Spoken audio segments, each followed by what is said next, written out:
100 Hells Angels came to protect child being abused by his coach. Emma Martinez thought she knew her son better than anyone.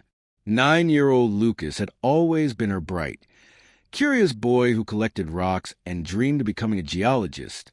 But after his father's sudden death in a construction accident 6 months earlier, Lucas began disappearing into himself. The real alarm bells started ringing when Lucas refused to attend his beloved soccer practice. This was the same kid who used to sleep in his cleats, begging to kick the ball just 5 more minutes before bedtime. Now, he flinched whenever anyone mentioned Coach Williams or the upcoming tournament. "Mijo, what's wrong? You used to love soccer," Emma pleaded one evening as she found Lucas hiding under his bed. "Nothing's wrong, Mama," he whispered, but his trembling voice told a different story. Emma's worst fears materialized when she discovered disturbing text messages on Lucas's tablet. Coach Williams, who had recently been reassigned from his position at the elementary school, was sending inappropriate messages filled with promises of special training sessions and threats about what would happen if Lucas told anyone. The messages made Emma's skin crawl. "Our little secret, remember? Good players keep quiet. You want to make your dead daddy proud, don't you?" Emma's hands shook as she called the police department. Detective Rodriguez listened patiently but delivered the crushing blow she feared. "Ma'am, we understand your concern, but without physical evidence or direct threats, our hands are tied. We'll file a report, but..." The school district was equally useless. "Coach Williams is no longer employed here. We can't control his private communications," the principal explained with bureaucratic coldness. Child Protective Services opened a case, but warned it could take months to investigate. Meanwhile, Coach Williams continued driving past their house, showing up at the grocery store, always lurking just close enough to remind Lucas he was being watched. Sleep became impossible. Lucas developed a stutter and started wetting the bed again. Emma felt like she was watching her son disappear before her eyes, while the adults who were supposed to protect children shuffled papers and quoted policies. At 3:47 a.m. on a Tuesday night, exhausted and terrified, Emma typed a message that would change everything. She posted in a local community Facebook group, "I don't know where else to turn. My 9-year-old son is being stalked by his former coach. The police say they can't help. The school won't get involved. I'm a single mother, and I'm scared.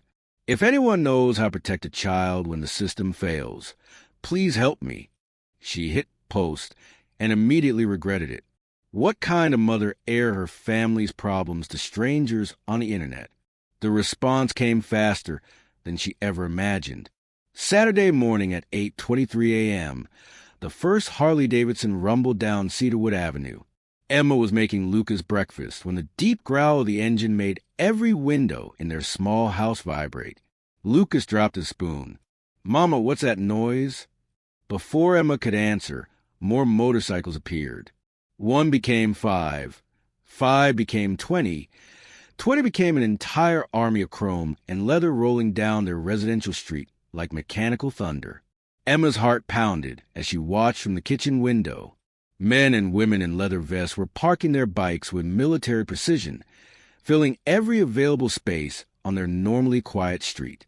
A massive man with salt and pepper hair and arms covered in tattoos dismounted from a gleaming black Harley. His vest bore patches that told stories Emma couldn't read, but the largest one across his back was unmistakable. Road Guardians MC President. The doorbell rang. Emma opened the door with Lucas pressed against her leg, both of them staring up at the imposing figure on their porch. Behind him stood at least 60 more bikers, and engines were still rumbling as more arrived. "Mrs. Martinez?" His voice was surprisingly gentle. "I'm Bear. We got your message." My message?" Emma stammered. "About your boy needing protection. Word travels fast in our community when a child is in danger." Bear knelt down to Lucas's eye level. "Hey there, buddy. You must be Lucas. We heard you like rocks." Lucas's eyes widened in surprise. How could the stranger know about his rock collection? Bear smiled warmly. "My nephew collected fossils when he was your age. Still does, actually. He's a paleontologist now. He pulled a small, smooth stone from his pocket. This is jasper, found it in Arizona. Want to add it to your collection? For the first time in weeks, Lucas stepped forward instead of hiding. Mrs. Martinez, Bear continued, standing back up, everything we're about to do is completely legal. We're not vigilantes. We're concerned community members who believe in protecting kids. A police cruiser slowly drove past. The officer inside waved at Bear, who waved back casually.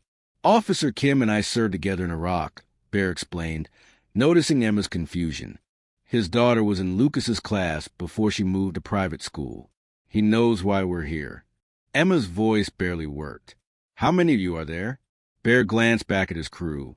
About 97 so far. We're expecting a few more from the South Valley chapter. The number hit Emma like a physical blow. Nearly 100 people had dropped everything on a Saturday morning to help her son.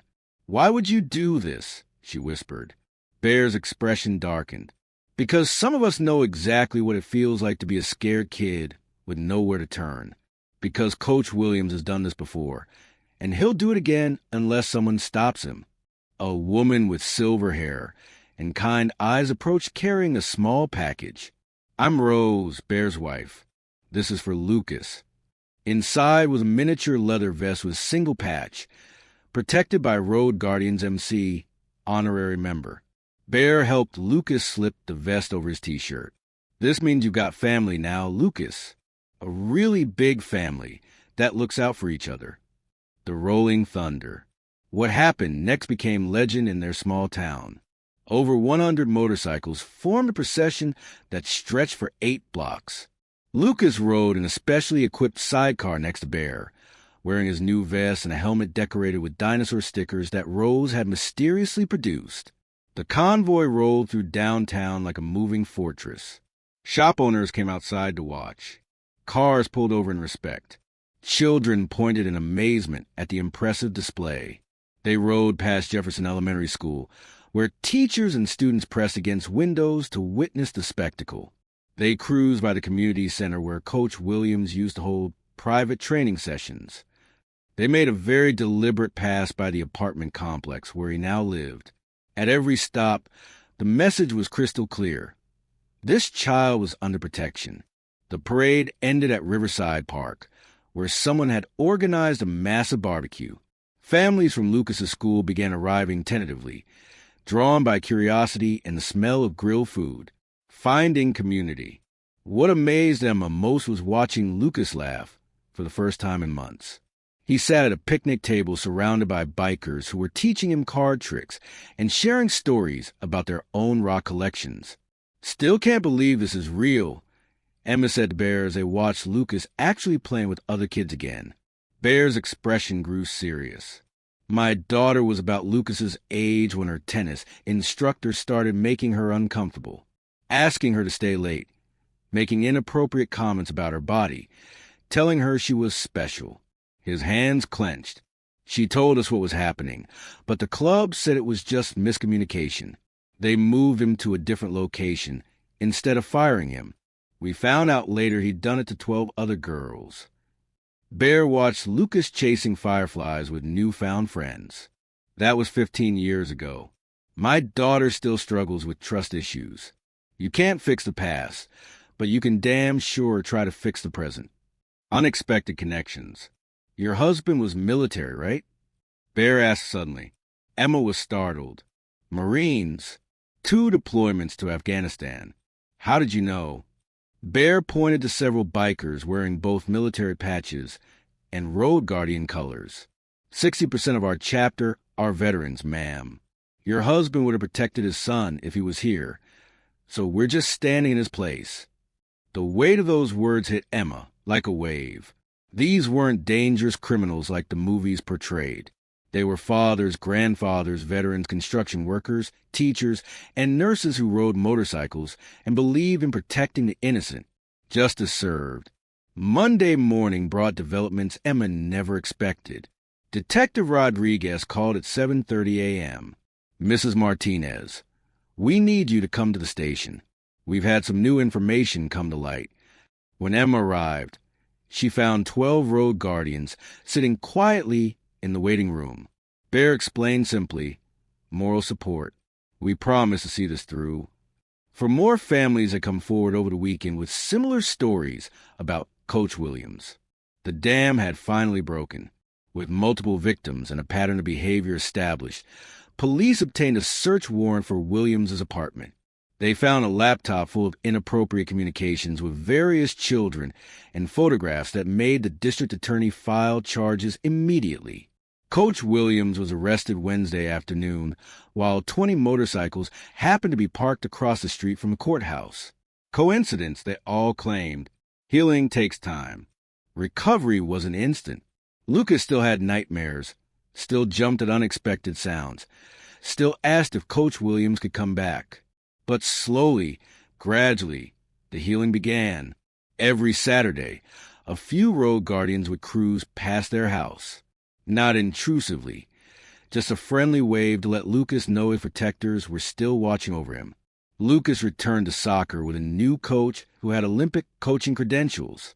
6 other kids who had quit also came back, drawn by the safety the new environment provided. One evening, as Emma tucked him into bed, Lucas asked, "Do you think Daddy would like Bear and his friends?" Emma considered carefully. "Your father believed that real men protect people who can't protect themselves. So yes, Mijo, I think he would have respected them very much."